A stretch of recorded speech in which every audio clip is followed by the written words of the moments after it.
Hello everyone. दोस्तों, आज की क्लास में हम लोग एक पज़ल है उसे सोल्व करने की कोशिश करेंगे। ये पज़ल एक्चुअली पीछे किसी एग्ज़ाम में एफसीए का एग्ज़ाम हुआ था, उसके अंदर पूछी गई थी। अच्छी पज़ल थी और क्योंकि समय का अभाव रहता है, प्री लेवल के हिसाब से ये पज़ल है। एफसीए एग्ज़ाम की यदि हम बात करें तो उसका जो फेज़ 1 होने वाला है, उसी के अंदर ये ऑलरेडी पहले से पूछी गई पज़ल है और ऐसे ही पज़ल आपको उस एग्ज़ाम में देखने को मिलेंगे। मैं इसी चैनल के ऊपर आप लोगों को इस पज़ल वगैरह जितने भी हैं और मैथ मतलब रीजनिंग का जो आपका सेक्शन है और मैथ्स का जो सेक्शन है उसकी कंप्लीट प्रैक्टिस करवाने वाला हूँ। ओके, तो आप चाहो तो इस चैनल को सब्सक्राइब करके रख सकते हो। यदि आपको यूज़फुल लगे तो पहले इस वीडियो को देखो। सबसे पहले तो मैं ये पज़ल आपको अच्छे से दिखा देता हूँ, ठीक है। आप एक बार आराम से इसे रोक के वीडियो को और सबसे पहले इस पज़ल को बनाने की ट्राई करो, ठीक है। यहाँ पे आपको इंग्लिश और हिंदी दोनों ही लैंग्वेज में ये आपको दी हुई है, आप खुद से इसे बनाओ। ओके, जब बन जाए उसके बाद में कमेंट सेक्शन में मुझे बताओ कि आपको इसे बनाने में कितना समय लगा। ओके, ये चीज़ आप मुझे कमेंट करके बताओगे कि आपको ये कितने समय में आप लोगों ने इसे बना ली। उम्मीद करता हूँ आप लोगों ने इसे ट्राई ज़रूर किसी ने किया होगा। अब चलिए हम इसे सॉल्व करने की कोशिश करते हैं। किसी से बनी है तो वेल एंड गुड, यदि ज़्यादा समय लगा है तो कोई बात नहीं। अभी हम देखते हैं कि किस तरीके से हम इजीली इसे बना सकते हैं। चलिए, आपको कैसे बनानी है, किस तरह के आपके एग्ज़ाम में अप्रोच रहनी चाहिए इन पजल्स को लेके, वो हम देखते हैं। देखिए दोस्तों, हमें सबसे पहले ये होना चाहिए कि किस टाइप की पजल पढ़ते हैं। सबसे पहले मेन डाटा जो होता है ना, ऊपर का मेन पैराग्राफ, ये देखना। इसमें हमें क्या दे रखा है कि 7 अभ्यर्थी हैं जिनका ये XYZ जो भी नाम है, अलग अलग हैं, ठीक है। अलग अलग कंपनियां, इनकी कंपनियां भी कितनी है भी 7 कंपनियां हैं। ओके, और अलग अलग पैनल हैं इनके। एक्चुअली ये इंटरव्यू कंडक्ट हो रहा है, इसमें अलग अलग पैनल है, तो 7 ही पैनल हैं। कुल मिला के देखा जाए तो 7 हमारे पास यहाँ पे पैनल हैं, ठीक है। 7 पैनल हो गए, 7 हमारे पास कंपनियाँ होंगी और 7 ही हमारे पास कैंडिडेट हो गए, 7 विद्यार्थी हो गए कुल मिला के। ओके, ये कुछ इस प्रकार से डाटा दिया हो गया। अब हमें इसे रीअरेंज करना है, जो कि इस सूचना के आधार पर हमें इसे अरेंज करना है। तो सबसे पहले हम क्या करेंगे, किसी एक चीज़ को बेस लेके चल लो, चाहे आप पैनल को बेस ले लो, चाहे कंपनी को ले लो, चाहे कैंडिडेट को ले लो। मैं चलो पैनल को ले लेता हूँ। पैनल के बना लेते हैं हम लोग यहाँ पे 1 2 3 4 5 6 और 7। चलिए, 7 पैनल हमारे पास हो गए, ठीक है। ये हमने बेस ले लिया। आप चाहो तो इसमें से कंपनी भी ले सकते हो, आप चाहो तो इसमें से कैंडिडेट को ले सकते हो। किसी एक को बेस लेना है, बाकी 2 है उस पर हम डिपेंड रहेंगे। उसके आधार पर जो ये सूचना है उसी के बेस पे हम आगे एक्शन लेंगे। चलिए, अब सूचना पढ़ने की शुरू करते हैं, पढ़ना स्टार्ट करते हैं। सर्वप्रथम हमें दे रखा है कि पैनल चार्ज द्वारा टी कंपनी के लिए नीरज जी का साक्षात्कार होता है। तो कौन क्या कह रहा है कि 4 के अंदर कंपनी कौन सी है भैया, टी कंपनी है। कैंडिडेट कौन है, नीरज जी हैं।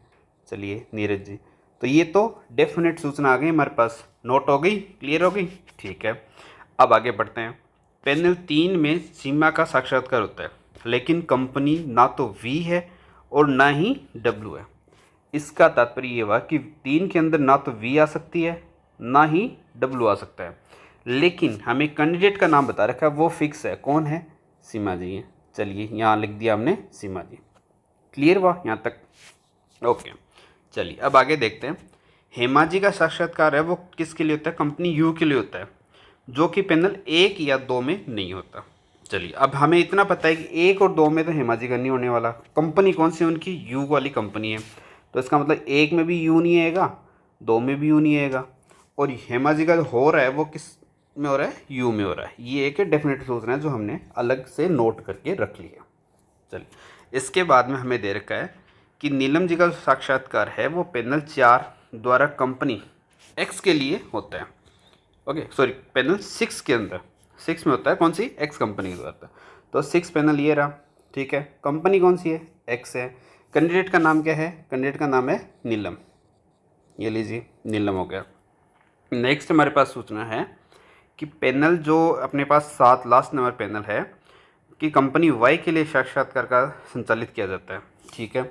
यहाँ हमें कंपनी का पता है कौन सी है, वाई है।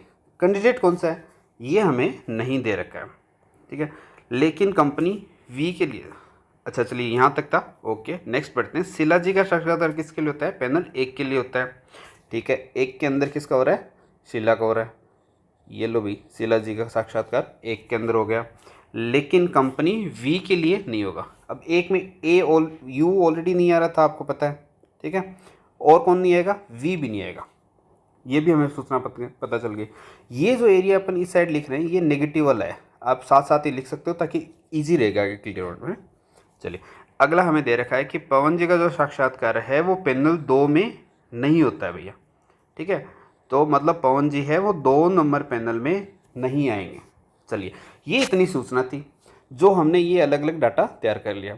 अब हमारे पास कुछ रिमेनिंग फील्ड बची हुई हैं, उनको हम फिल करते हैं। ओके चलिए रिमेनिंग फील्ड की यदि हम बात करें तो लेट मी चेंज कलर।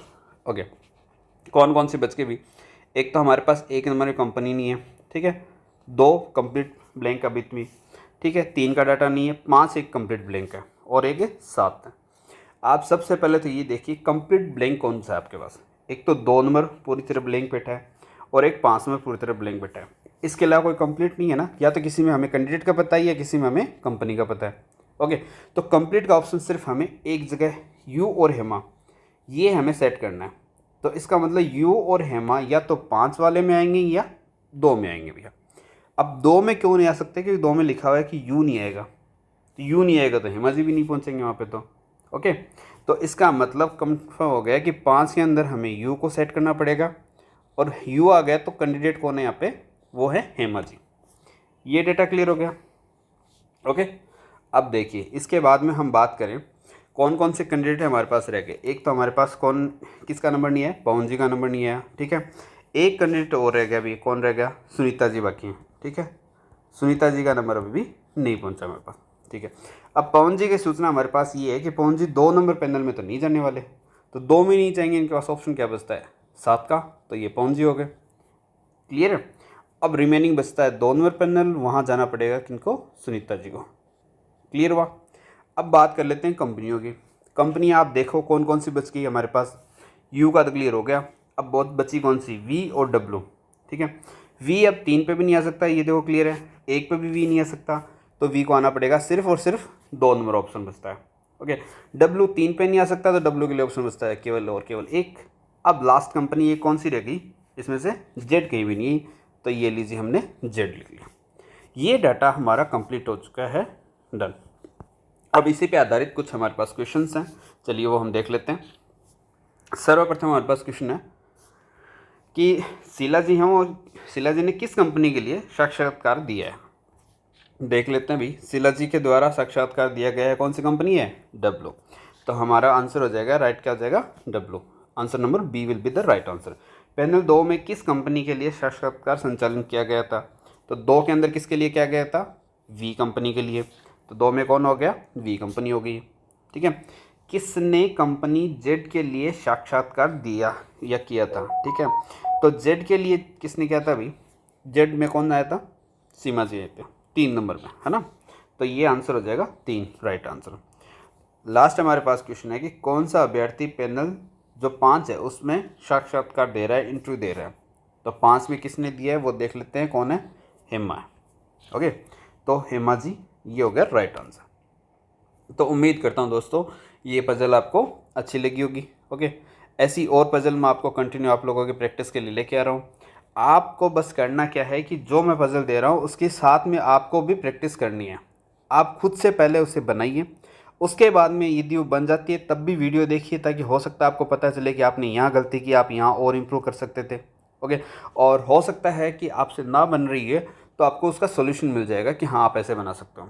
मैं डेफिनेटली कह सकता हूँ, आप चाहे IBPS की प्रैक्टिस कर रहे हो, चाहे आपने FCA का फॉर्म भरा हो, चाहे और किसी एग्ज़ाम में पजल से रिलेटेड यदि आप ये मेरे वीडियोस देख लेते हो तो आपको किसी और वीडियो की ज़रूरत नहीं पड़ने वाली। इसमें मैं हर टाइप के जितने भी पैटर्न हो सकते हैं पजल के सारे कंप्लीट करवाने वाला हूँ और आपको सब कुछ मिल जाएगा इसमें। ओके तो उम्मीद करता हूँ आपको पसंद आया होगा। यदि वीडियो पसंद आए तो इसे लाइक कर देना एंड इस चैनल को सब्सक्राइब कर लेना ताकि मुझे भी थोड़ा मोटिवेशन मिले। So thank you guys, bye bye.